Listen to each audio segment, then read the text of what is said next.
Now this one, what makes it so unique is the fact it has this table clamp on it right here, and I really like that feature a lot. Has a hanging mount right here, but it matches up with any Dewalt battery. Do not get a battery with this, but I think it can go anywhere from a 20 volt up to a 60 volt battery. And to put it in, this goes in like that. You get 2 speeds of operation. That is very powerful fan, everybody. I'm so impressed with the speed on this thing.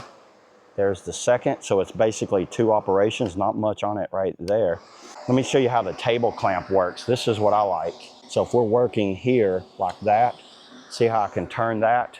Now that little fan's gonna set right here and blow just like that.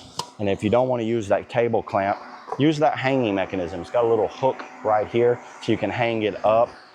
Pretty simple, 270 degrees of rotation, all the way over like that, all the way back like that. And then you can turn it all the way around like that. So it's got a lot of operation to it that way. Now it does have a USB-C. So you see that right there?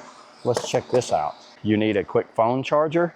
Well, bam, right there. Charging my iPhone with no problem. And it's got a USB-C and a USB-A, so it can do both of them right there. So you got a phone charger, or pretty much a charger in general, for something that uses Dewalt batteries, and it can use a wide range of Dewalt batteries, and that's what makes this one very unique. It's a very affordable option for someone that's just got a little workbench and they need to have a quiet little fan with them that uses their existing Dewalt batteries.